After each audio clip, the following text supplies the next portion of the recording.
Good morning, comrade. You're listening to WHIVLP New Orleans 102.3. This is your weekly Good Morning Comrade, Jeff and Robert here on the show. Robert, how you doing, brother? I'm all right. It's taking the day off work tomorrow. It's my birthday, so woo, Yeah, nice. fun times. Cool. Yeah. Well, happy birthday. Thanks. We also have a very special guest today. You may hear him on twitch.tv/Central Committee. You have a podcast too, don't you, Mike? Yes, I also have a podcast called The Reaction Podcast, where we take a deep dive in the personalities and the movements of the right wing. I think this week on Saturday, we're releasing an episode on traditional Catholicism.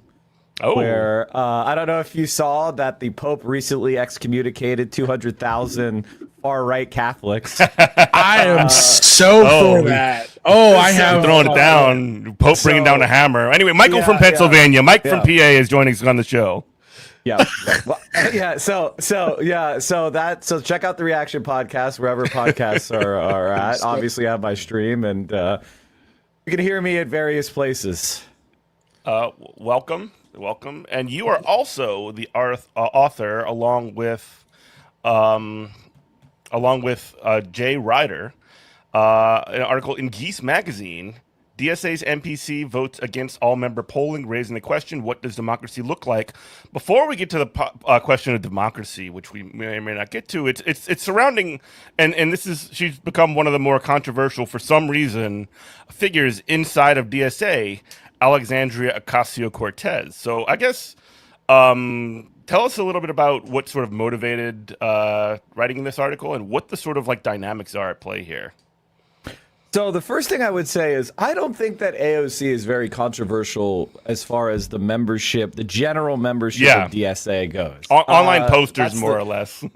Well, it is a segment of some of the most engaged and self-styled radicals of DSA, right? The people that are kind of on the fringe of DSA itself, which kind of, if you're listening to the radio, you might be like, wait, the fringe of DSA, isn't that the most left-wing group in America? And it's like, well, within the DSA, there are people who consider themselves even more left-wing than DSA, right? Mm-hmm. And that includes people who, run the gamut of incompatible forms of leftism. So you have anarchists, and you have Maoists, and you have, Marxist-Leninists, and you've got Trotskyists, and so while this is a relatively small percentage of the overall, DSA membership, they still have organized what we call caucuses, which are different factions within the DSA, and so for some of those people, they see AOC as, compromising too much with the Democratic Party, not standing firm enough against other Democrats, seeing her as being too willing to compromise or work with Democrats in office legislatively. And, then there is the vast majority of DSA members, probably somewhere in the round, if you were to ask me, 80 to 85% of DSA members who were supportive of her running for president. And there is, there's a tension there.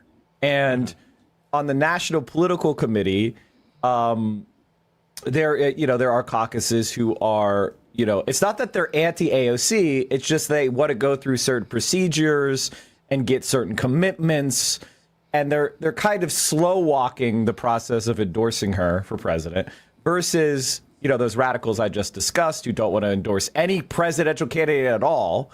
Mm-hmm. And then you have people who are very eager and they want to get on the AOC train, in the first car. They want to be the first, organization behind her in order to build her campaign, in concert with DSA and have DSA at the heart of it. So those are the various competing factions. And I tried my best, in the article with Jay Ryder to accurately represent everybody's position. And I'm not condemning anyone. Yeah. I just have, my own perspective on this, which I think has been informed by, the most recent electoral victories in Denver and Philadelphia, and especially New York City, which is DSA is massively growing in popularity. In fact, we were probably under ambitious this year I don't think we realize just how vulnerable the establishment Democratic Party is to left-wing challengers. I mean, we had a 15-term incumbent defeated in Denver with a challenger, a 29-year-old Malat Kiros, and we had, in Philadelphia, one of the bluest, I think it is like the bluest or second bluest, seat in the country with Chris Rabb. And then, of course, Claire Valdez and Daria Lisa in New York City. We're seeing massive, massive opportunity for challenges from the left, which is basically unprecedented in American history. And those electoral victories are putting the fear of God into the establishment Democrats. But also, and this is what's important for me, we've seen DSA double in size in the last year as far as paid members. And, the attention that DSA is getting from the larger sympathetic population is growing and growing and growing. And I think you can draw a line of causality there between the two. And so I've tried to encourage the people that have been in DSA for a while to see that opportunity and seize it in order to massively grow our movement while, the thermostatic effects are positive for us. So I'm happy to unpack any of that I just said. Yeah. It's just, I see a once in a lifetime opportunity for those of us on the left to seize, both state power and institutional and social power. And we should seize it by supporting our most prominent member, AOC, in her bid for the White House. Yeah. I mean, my first question would be, like, as a one-time DSA member myself, I don't want to oversimplify things, but wouldn't it, like, I've seen what you're talking about with my own two eyes right in front of me in meetings, but like, wouldn't, I understand that every single chapter nationwide is going to be different, but wouldn't kind of a way to just like nip all this in the bud is for just to really define who are the Democratic Socialists of America? What is DSA?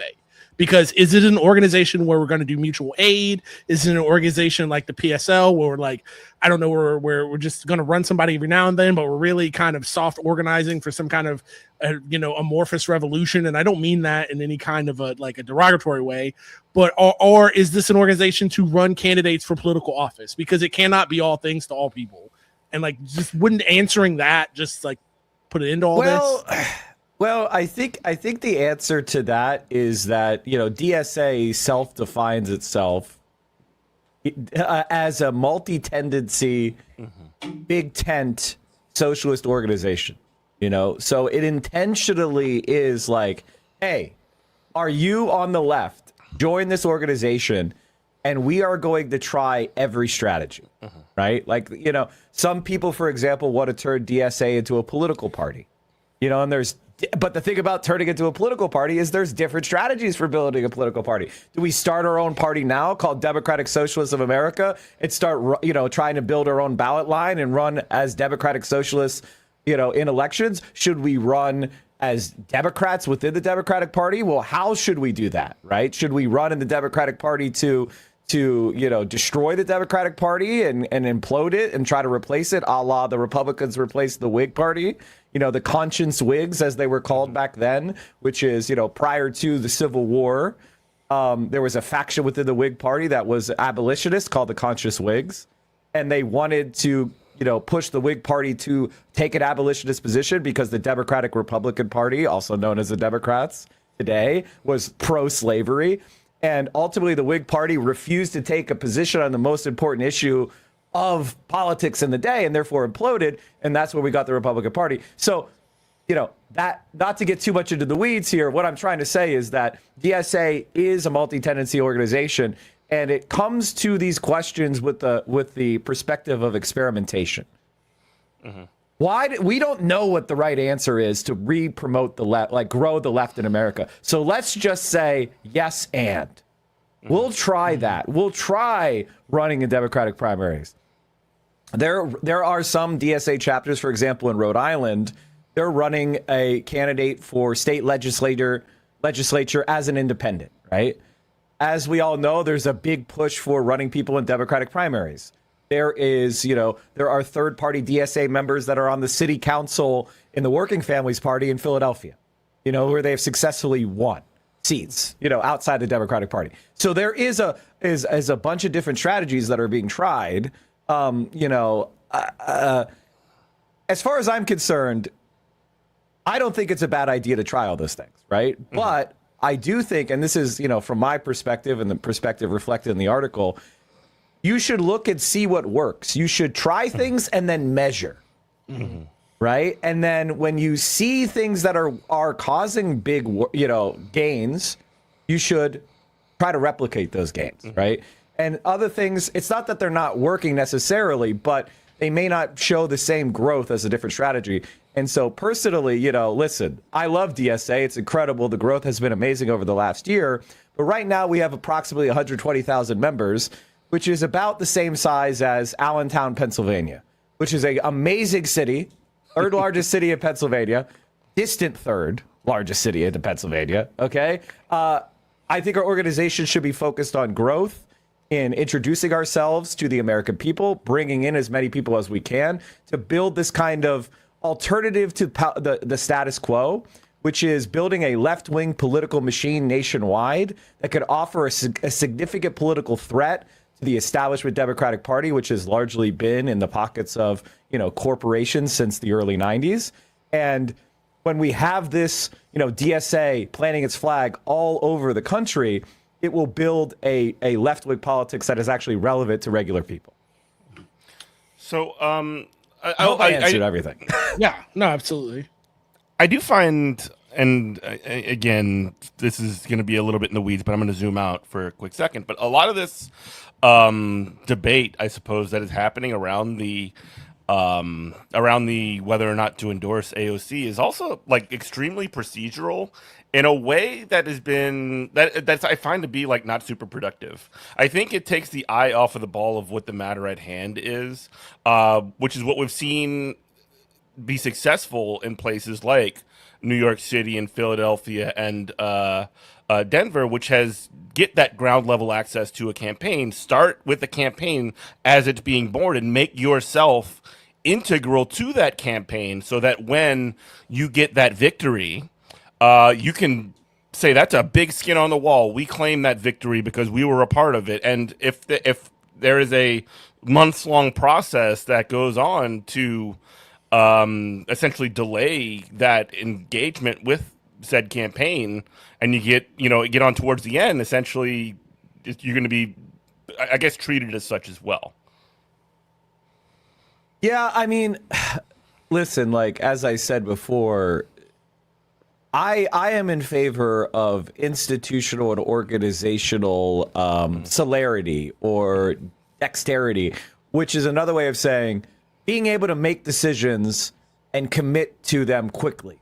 Yeah. And I feel like the amount of time that you spend in deliberation, like the longer you stretch that out, the less time you're actually taking advantage of the opportunity, right? But at the same time, we want to make sure that DSA has its own identity, right? Because let's imagine everything I want happens, and AOC wins the presidency, 2 terms. She does the Green New Deal. She builds America into a social democratic state. We rein in the American empire. We solve climate change or get significantly toward progress in that. It changes the nature of the Democratic Party, realigns politics a la, FDR and the New Deal, and everything amazing happens. 8 years from then, she's out of office and politics is going to continue. So I would like to see, I don't want to make the same mistake that we made with Obama, right? Which is we built this organization called OFA, Obama for America. And then when he went into office, it was basically shut down. And all that grassroots political effort was deactivated, and there was no continuity for what came after. And we saw the consequences, right? Which is Donald Trump won. Barack Obama handed the keys to Donald Trump. And it's not because, the American people didn't like Barack Obama. It's because a political movement was not created that was able to sustain the energy and put pressure on politics from a left-wing direction. And so learning the lessons of Obama, learning the lessons of Occupy Wall Street and BLM and all these amazing surges of left-wing energy in this country that nonetheless were diffused, it's because we didn't have a hard core political movement that we could build a machine and on, right? And I think that is why, I'm urging in the article that we get on the AOC bandwagon early, almost as a way of taking that energy that's going to go into her amazing presidential campaign and all the hope that's going to represent, but use that to turn people from fans of AOC or fans of the program she's coming up with into active political organizers of their community in a permanent way. And so that we build the bench across the entire country. Right? That's what I want to see. What you're talking about is creating infrastructure that DSA has ownership over and not any political individual. That's what you're saying, right. Yes? That's right. And when AOC goes into office, right, there's, I think a lot of people that are on that are worried about endorsing her too early are worried that we're not going to have what they call leverage over her, right? We're not going to have control. She's not going to give us co-governing status. And, my argument with that is like, she can't give that to us. We have to earn it. In other words, if we're depending on the sentiment of AOC to listen to us, well, then we're already failing as an organization. What we should do is we say, oh, if you want to draw us into your bosom, if you want to trust us, if you want to help us as a movement grow, then let's take advantage of that and build our own bench and our own legislative wing and our own socialist caucus in Congress. And then it won't be like, hey, AOC, please, listen to us. It'll be like, hey, we have 20 members of DSA or 50 members or 100 members in Congress. And every establishment Democrat, if you don't go along with what we want, you're going to have a primary challenge, right? And have AOC almost worried about the power that she has built, right? Where she is like, okay, we got to make sure my base is lined up. And she'll be much less likely to go to Wall Street like Obama did right after coming into office and say, hey, I'm protecting you guys from the pitchforks, right? I want her to have built an organization that, LBJ famously said to civil rights leaders, make me sign this. I want to give AOC that pressure. I want to help her say, sorry, I have to sign the Green New Deal or else, I want Democratic leaders to be like, oh, if I stand up to AOC, I'm going to get a primary, right? That is the conditions that we need in order to have change in this country. If we're just counting on AOC liking us and quote, sharing with us, we're already failing. We need to build our own leaders. And I actually think that's what's happening, right? If you look at Claire Valdez as an example, she just won the congressional race in New York City. And her race was really interesting because it was a progressive v. socialist campaign, right? And all of the old organizations of the so-called progressive left in America, Working Families Party, all sorts of progressive labor unions and all these nonprofits, they were all lining up behind Reynoso, which was Claire Valdez's challenger, right, in the open seat. And she had DSA. She had, socialists. She had some of the, she had the endorsement of Zohran Mamdani. She had the endorsement of some various left-wing people like myself and Hassan Piker and other, online left commentators. And she won by 20 points. Absolutely right? Clapped it up. And it's not to say anything against Working Families Party and all the progressive organizations that I hope work with us for AOC. But what you're talking about is a machine. What you're talking about is a machine. We need to, and when I say machine, I don't mean a corrupt machine like we have now, which is about handing out money. It's about building an apparatus that is developing, people that are vetted campaigns and candidates. I'll give you another example of talking to me why we need this. Look at Maine, right? Yep. And Graham Plattner. Right? Oh, you read my mind. Graham Plattner, who I was, and this, I have egg on my face because I critically supported him as a way of defeating, both Zionist, centrist politics and, Susan Collins. The problem is he didn't come from DSA. He didn't come from the movement. He was kind of plucked out of obscurity by some consultants who have done a lot of really good things I like. And, they've have some duds, right? But he was fundamentally not a member of DSA. He was not someone who vetted. He was not someone that had existed in an organizing space for a long time, where, people didn't really. So we were depending upon, we were kind of building the ship around him, and he wasn't part of the movement, and therefore, there was all this risk of a surprise, and unfortunately, it happened. And so now all this energy that went into this progressive movement in Maine is now, who knows what's going to be the result, right? It's certainly not democratic. Whatever the result is, it's not going to be a democratic choice of the people of Maine. It's not going to be a representative of the progressive left necessarily. Hopefully we get somebody like Troy Jackson or whatever. But the point is that when you don't have an organization, a machine of the left like DSA that is recruiting and training and building up these candidates and recruiting people that have real skin in the game in their community, it's gonna be much more likely that you're gonna have somebody like a Graham Plattner that blows up in your face later, or a John Fetterman, or we've had this happen a couple times now, and the alternative is somebody like Zohran Mamdani, right? Zohran Mamdani is not blowing up in our face, right? Because he spent a lot of time working his way through that New York City DSA machine. And I say that complimentary, right? Like Sure. The DSA, he earned his space in the leadership because he was vetted, because he worked hard, because he was winning elections and he was helping other people. And you can see the consequences of that are so positive. I hope I answered your question. No, you definitely did. And just sort of like what DSA brings to the table, I think it really is important to underscore like what we provide, like what an organization like DSA provides to a campaign. Volunteers, phone bankers, text bankers, every single part of a campaign social media teams, whatever it is, like every single part of a campaign that you could sort of just like marshal people into. If you have an organizational infrastructure to fill those spots in the campaign, that's like a rocket ship taking off into outer space, man. Like you're going to the moon. Right. Yeah. Right. I guess my question is from somebody like we are online nerds who we're really into this stuff, and we follow a campaign from from its birth to its conclusion. But most people don't follow it like this, and I have kind of a just to let you know where my head's at.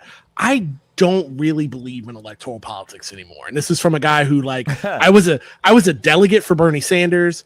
I knocked doors for Obama twice in Ohio.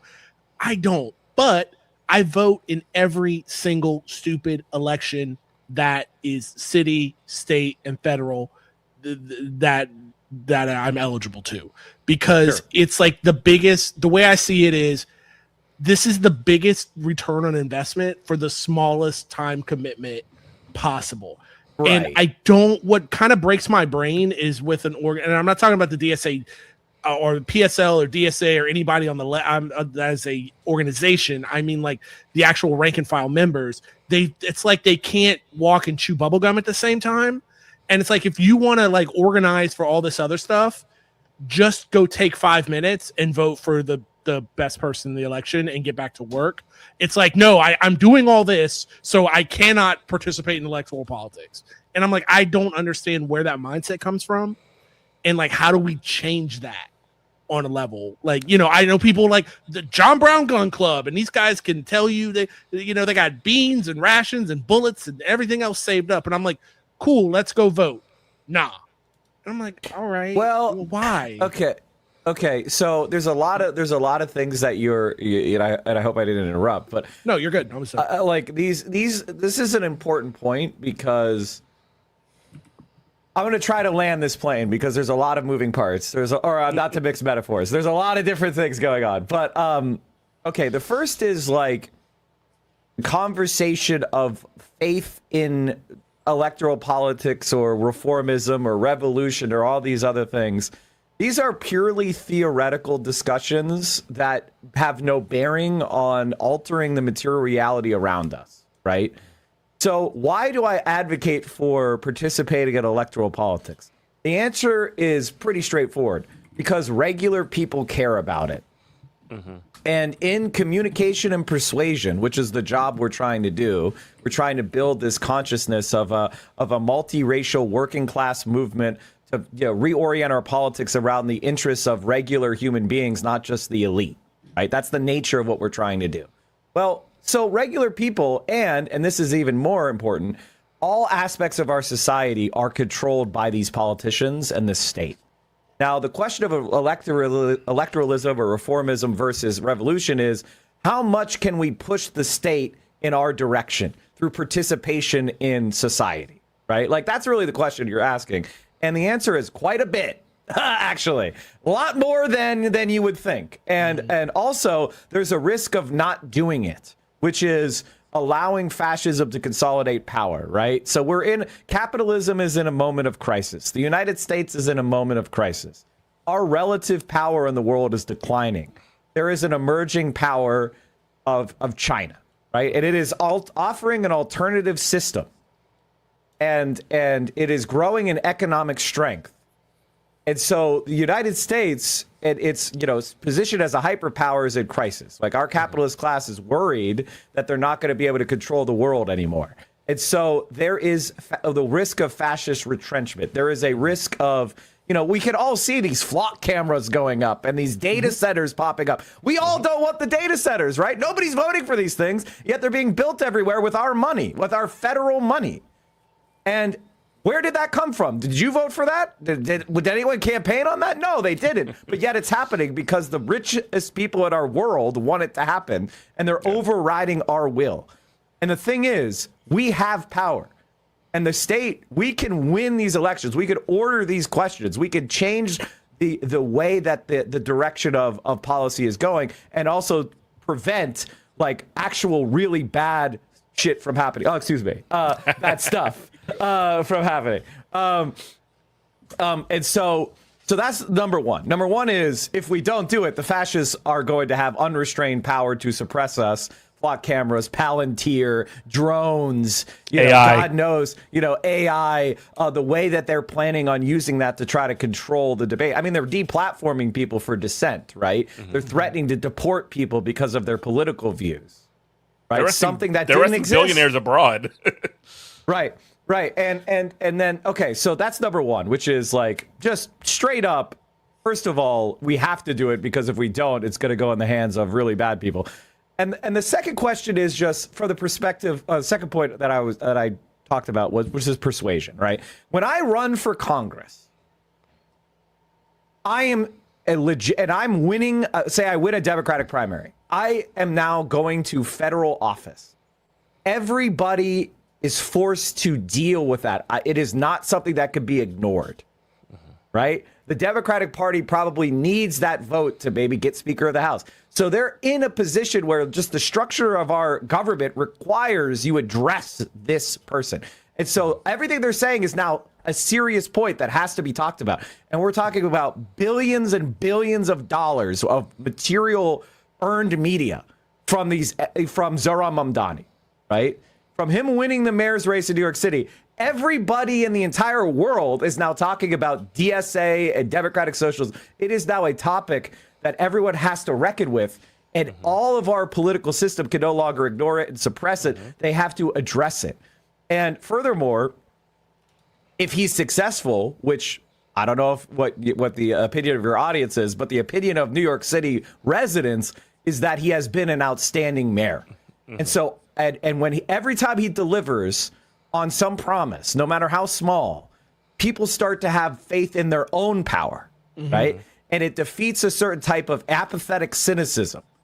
And I am of the opinion that what makes people, want to change the world is seeing their beliefs come into practice and then succeeding, and that feeling of solidarity, that feeling of victory incites you to demand more, not less. Yeah. Yeah. Right? You're talking about. So that's why. Sorry. Yeah. And just to finish, that's my point. Yeah, go ahead. No, go ahead. Yeah. It's just that I don't think I think a lot of people in this country want change. I think a lot of people in this country want to live in a more humane society. I think, if you look at the progressive planks of DSA and you talked about the Green New Deal and you went through all the details, 60 to 70% of the American people would probably say, that sounds like a good idea to me. But going from people kind of generally approving to the implementation of these policies, That is where like the realignment can take place. And that's why people like AOC or Zoran can help kind of raise the consciousness of people and make them self-consciously working class, self-consciously interested in supporting their position against the billionaires and kind of reining in the power of capital, not to make it too radical of a formulation, in order to have a more humane society. And I think all of that is very, very plausible and doable, and it will just redound for greater and greater opportunities for more change. Yeah. So, you listen to WHIVLP New Orleans 102.3. This is Good Morning Comrade. Jeff and Robert joined by Mike from PA. You can find Mike from PA's Twitch channel, twitch.tv/Central Committee. I think what you hit on just now is actually really important because, I mean, one of the things that has been seems to confound people, I guess you could say, is that Medicare for All, for example, has been posting at over 50% for like a decade now. Things like the PRO Act, unions are polling at like 60, 70%, like constantly and forever, yet we never get policy out of the government that makes it, because organizing a union is really hard in this country. There's never any kind of policy coming out of the government to make organizing a union any easier. We used to, in DSA a long time ago, talk about non-reformist reforms or transformative reforms that would essentially change the system, not only make it so that we can sort of like put some claws down into some of these positions and bolster bolster some of these things that we talk about, or some of the things that are our basis of power of the working class, like unions, or Medicare for All would just benefit working people just across the board, and use that as, again, like you were just saying, to prove that a better world is possible. Because currently, the whole point of our politics is always like, if you see like a progressive, quote unquote, or a liberal come on Twitter, or like Neera Tanden or something like that, they'll say, "Oh yeah, I agree with Medicare for All," or "I agree with this or that." It's just not real, and it's just not possible. And when you do prove that it is possible, you take away not just their argument, but you take away their credibility, and these people can potentially go away forever. I mean, she'll probably post forever, but like, we don't have to listen to her anymore. Well, yeah, I think there is a lot of the problem that we have in kind of political discourse in general is there is a number of people who say that idea isn't plausible instead of argue against it. Right? Because they know where the sentiment of the American people is. And so putting on these airs of like, I understand the arcane nature of our system and why that's just not plausible. And it's like, no, it is actually, all of these ideas are incredibly possible. And, for example, Medicare, right? When LBJ passed Medicare in the Great Society, they enrolled all the seniors in America in, I think it was like 20 months. And that was before computers. They were going door to door and just enrolling people, and they did it in 20 months. The idea that we can't do the same for Medicare for All when we have, the internet, computers, the ability to reach people, the improvements in transportation infrastructure that, from America in the 60s. It's just a laughably dumb argument. Yes. And when the idea is actually studied, for example, the CBO and Yale epidemiologists have done separate studies, both estimated that Medicare for All as a program would save somewhere between 30 and 70,000 lives per year and reduce America's spending on healthcare by around $500 billion while also improving the quality. And why is that? Well, because you're getting rid of an entire duplicative system of billing. Like, every insurance company is a private bureaucracy, right? Imagine if instead of delivering police for, or firefighter coverage, we just built 6 competing firefighter companies within your city.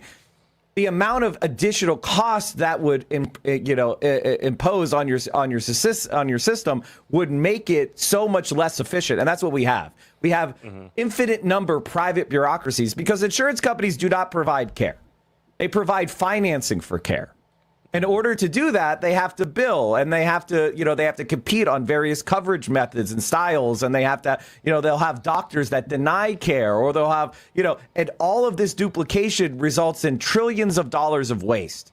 So if we got rid of that private health insurance model and we consolidated into a single payer model, we got rid of the billing departments or severely reduced them at every hospital. If we got rid of all those duplicative bureaucracies, and instead of spending trillions of dollars on health insurance executives and people that deny care, we spent that instead on nurses and doctors and hospitals, we could provide increased quality, increased health, increased health infrastructure, while also saving money in the economy. And that would be a deflationary effect, meaning prices would go down economy-wide.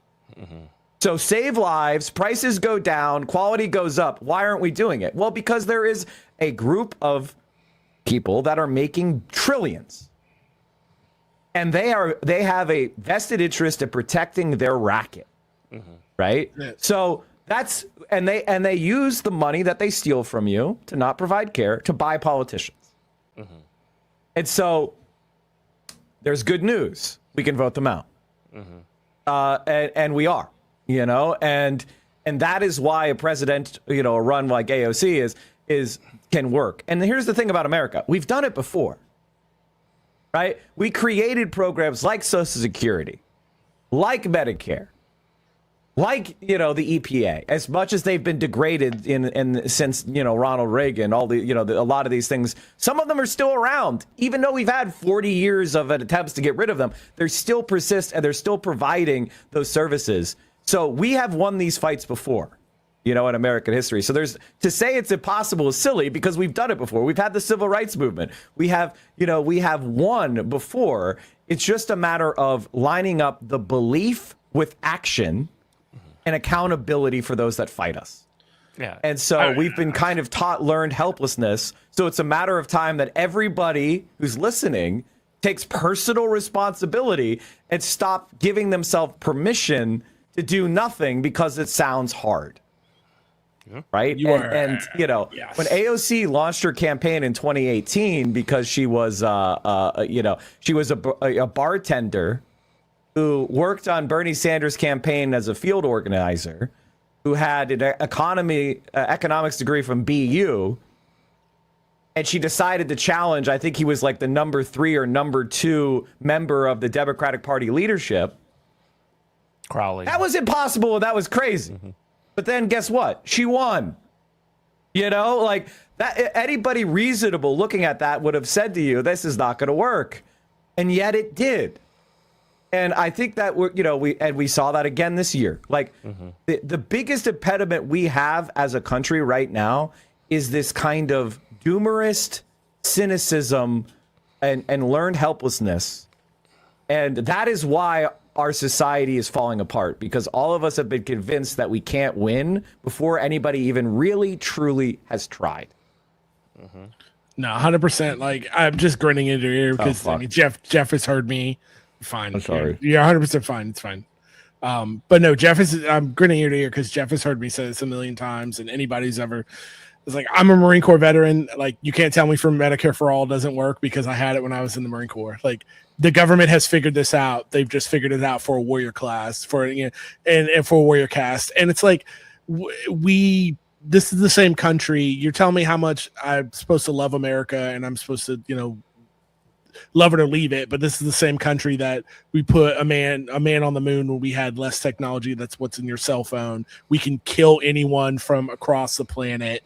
Like, don't tell me we can't figure out Medicare. Don't tell me we can't figure out state college for people. That's insane. And it's almost like it's the Democratic Party and they're, you talking about a learned helplessness. It's not seems like it completely is. It's part of the scam, if you want to call it. It's just to say, like, better things, you don't deserve good things. Better things are not possible. We'll only kick you in the crotch once, where the Republican Party will do it 3 times. And it's like, no, I'm done with that. And I can't. It's what turns people off of voting.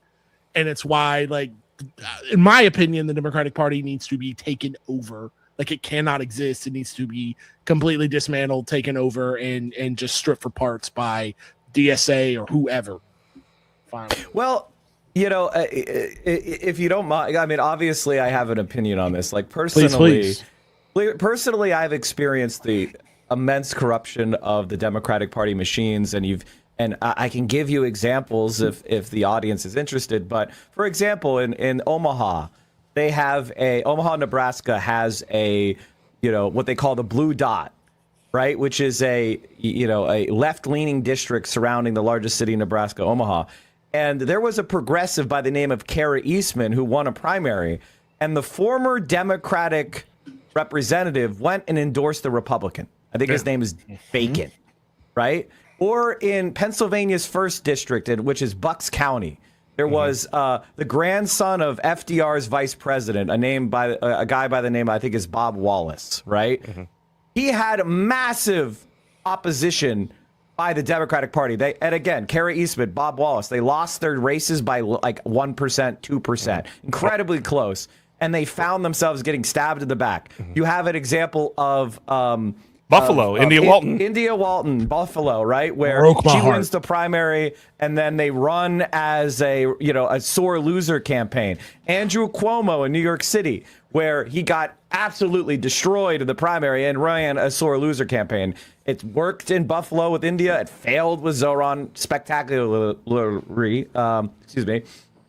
And so, thank God for that. I've seen, but here's the thing. Like, the reason why we run in these primaries is because the system is designed for, what we call there's major party status in almost every country, every state in this country. There's something called major party status, right? So if you try to run outside of the top two parties, the difficulty in like ballot access, attention, credibility, it's just, it's incredibly difficult to like be viable as a candidate. For example, there is a man who ran in New York City for city council by the name of Jabari Brisport as a Green Party member.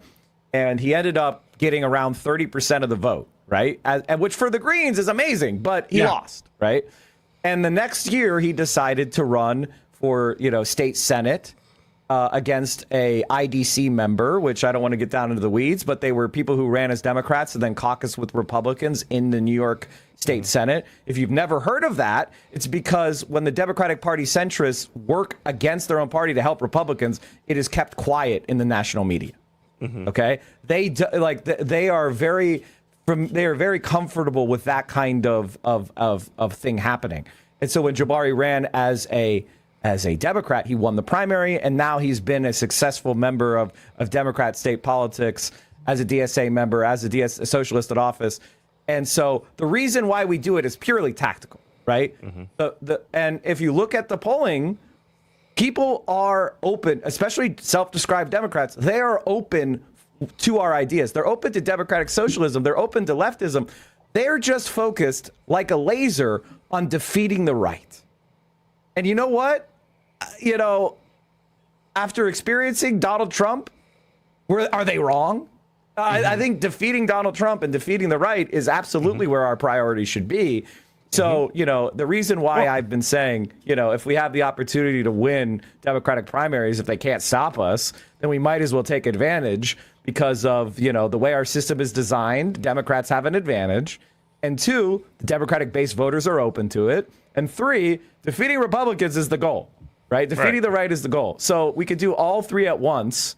So why not? It's not like being a Democratic primary candidate makes you have to have any position. There is no whip.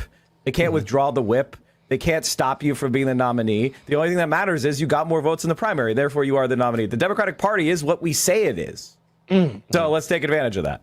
I also want to push on the sort of like establishment Democratic Party and the people that have proven more than anybody else that they're incapable of beating the right and incapable of beating fascism and of beating, the right wing and that has been the Democrats. The Democrats have proven that over and over again, be it from their unwillingness to keep Israel in check in their genocide in Gaza, be it the fact that they don't want to get behind popular policies.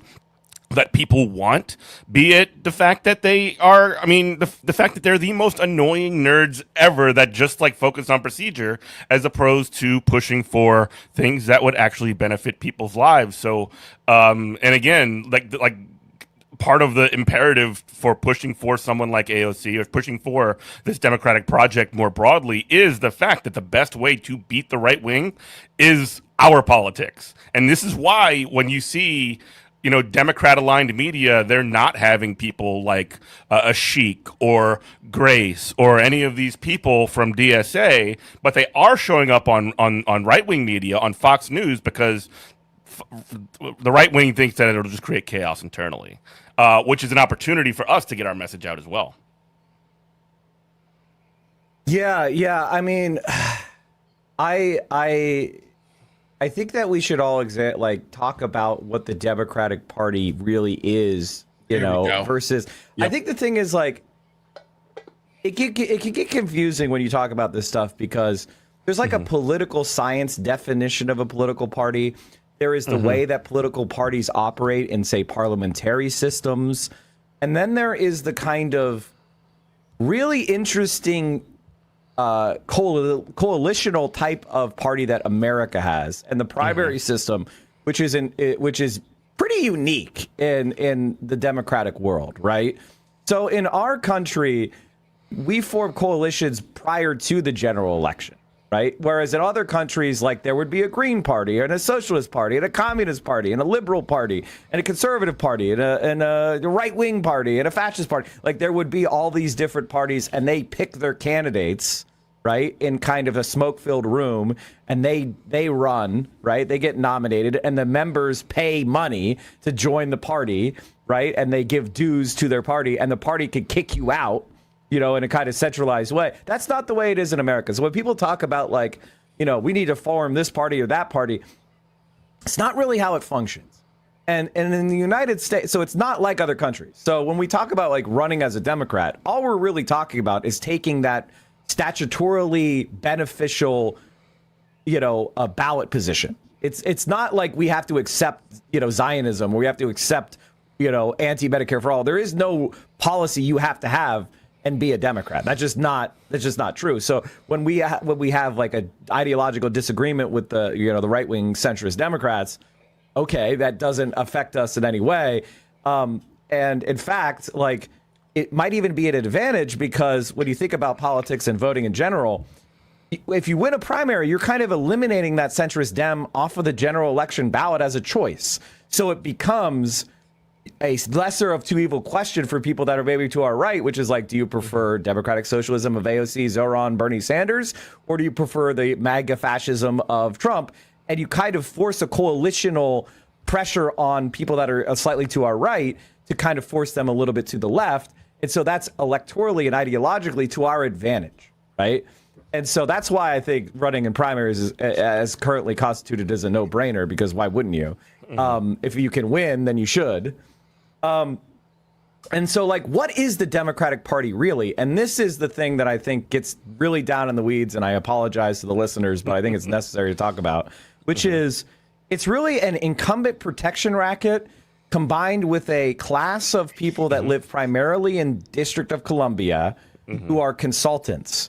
And they get, when you donate money to a politician and they spend it, it doesn't get thrown into a bonfire. It goes into someone's pocket. It's an entire economy. Whose pocket, right? Whose pocket? Well, it's a population of people that live in Arlington, Virginia, right? And they have, they buy boats to go out on the Potomac River and the Chesapeake Bay, and they get very rich at, charging fees to buy television ads and things like that. And the thing is, for their personal economy, the more money that is brought into campaigns, the richer they are. So their personal interest is having unlimited corporate money, having super PACs, having $1 billion, $2 billion, $3 billion campaigns, because that means their company, their consulting company, is richer. They personally get enriched. And so they have a vested interest in trying to push the Democratic Party towards this kind of collaborationist, right-wing corporate position, because that's where they make their money. And I think that is the kind of crisis of our democracy. in public policy, we call this issue an agency problem, right? It's like if you have a organization or a company or whatever, and you're hiring someone, and their personal interests are in the opposite of the interests of the organization as a whole, but they have the power over the organization, they're going to guide the organization to serve their interests. And that's called an alignment problem. And right now, the Democratic Party has a severe alignment problem. And this is also why, running AOC is so important as opposed to just focusing on local elections, because the president of the United States is in control of the party, and they can impose reforms on the national party that no other politician at the grassroots level or bubbling up is going to be able to do. So AOC is both a policy thing and a political necessity, because we need to kind of change the way our system functions to root out the oligarchic corruption. There was a study that was done back in 2014 from Princeton and Northwestern where they talked about how America is an oligarchy, not a democracy. And this is basically what they proved, is that the policies that get passed, it doesn't matter what the popular will is. It is what is the opinion of the wealthiest. If a policy is shared by the opinion of the wealthiest, then it passes. Between 70%, if none of the public supports it, but the richest do, it passes 70% of the time. If the rich supports it, the population supports it, it passes 100% of the time. But the opinion of the masses has no effect. It's only the opinion of the wealthiest that kind of dictates our policy. And so AOC, that's why we need a national campaign. That's why we need to take the White House. There's a lot of things that we can fix. It's not a panacea, but it gives us the ability to kind of realign our party and our politics more with the will and needs of the regular working class person. And fundamentally, what the question that is being asked. Just one more sentence that I think will I hope to transmit to everybody listening, which is people talk a lot about the establishment versus populism. Populism is a description of reality. And sometimes it is true and sometimes it is not true. And what is that description of reality? Populism is the belief that the elites of a society are not serving the interests of that society. And I think if you are a fair-minded person, whether the concept of populism appeals to you or not, it is just an objective fact that America's elites are no longer serving the interests of the everyday working American. And so we are in a crisis moment where we either realign the elites with our interests, or the society itself and our world as a whole is going to dangerously spin off in some direction that's unpredictable and certainly not good for regular people in this country and around the world. And so, that's why there's the fierce urgency of now. That's why we shouldn't wait to contend for national power. It's why we shouldn't wait for some more convenient season. We should go right now. We should go for it all. We should go big. We should go bold, and we should try to do it as soon as possible. And even if we build the infrastructure and we come up short, just God forbid, I'm not saying that this is even necessarily a possibility. At least you even at the end have that infrastructure for other things as well. You can take what you construct by engaging with this campaign. You mentioned earlier that AOC started off as a bartender that volunteered for Bernie. Now she is a congressperson who is one of the most popular, best fundraising congressperson in all of the Congress. So by engaging with these campaigns, it almost creates a bit of a virtuous cycle where you're building your own bench, you're building your institutional knowledge, you're getting war-tested veterans that can move on to bigger and better things, level up, and run their own campaigns potentially. That part, when everybody talks about the left doesn't have a bench or whatever, this is the way that you get past that, by engaging with these processes that exist and building that institutional knowledge, building that experience, and creating those veterans. My only fear with all that is that, I think you've even said it, Mike. I've listened to your streams a couple times. Is what do we do with the Democratic Party? Exactly what you're saying. I think to narrow it all down, who really their objective is not to win. Their objective, because they're fine with seeing progressives go down because it serves as discipline to the rest of their people, their candidates, whoever's going to run in the future, to fall in line, and that better things aren't possible. Because the threat of a Zoran Mandami, the threat of an AOC, the threat of a Al Said is like in Michigan is a threat to the actual Democratic Party. It's a threat to their status quo more than a threat of like a Trump presidency or a Republican winning a seat. Would you agree with that? Okay, so, that's why I took pains to try to define the Democratic Party as I see it, right? So there is the Democratic Party, which is probably what all the listeners think of, which is themselves, right? Yeah. Good-hearted, regular people that are voting to try to make the country a better place, right? And then there is that class of consultants I spent so much time describing. For that class of consultants, you're right. But for the rest of us, you're dead wrong. It's fucking horrible for Democrats, the people, if the Republicans win. And I think this is what's unique. I think in 2016, I've always described Bernie Sanders as the left's Barry Goldwater, which is, if you're familiar with American history of Barry Goldwater, he was this kind of, libertarian conservative fusion of the post-civil rights era that was trying to like reinvent republicanism for a new version that had national appeal. And he was running against LBJ, and he got his ass kicked. Okay, LBJ got over 60% of the popular vote. It was one of the biggest landslides in American history. He got completely destroyed. Okay, but the people that came out of the Barry Goldwater campaign eventually were the core of what led to the Reagan Revolution. Now, obviously, I think all of that is bad, but the same thing is happening with Bernie Sanders, which is when Bernie Sanders ran for the first time in 2016, it was an introduction to a new type of politics, right? That hadn't really been tried in America. And I don't think that the regular everyday person, probably a lot of people listening, were really ready they hadn't lost faith in the establishment Democratic Party. They hadn't lost faith in the establishment media. They hadn't lost faith in America's ability to solve problems and take on the challenges of the 21st century. Even if they liked Bernie Sanders personally, even if they thought a lot of his ideas were good, they still doubted that he would be able to pull it off. And I think now Bernie Sanders, that movement has matured with people like Zohran Mamdani, like AOC, to build a permanent political machine and finally and fully take advantage of the faith that has been lost in the establishment Democratic Party and politics in general. And we now have that opportunity to go after those people that you were talking about, the corrupt, sclerotic establishment Democratic Party. Mike from PA, where can we find you? We have 1 minute left.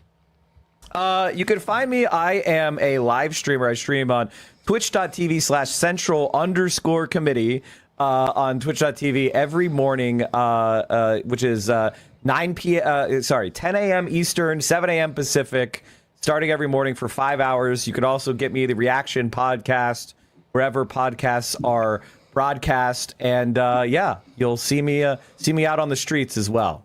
Yes, beautiful. Well, thank you so much for joining us, Mike. We'd love to have you back sometime.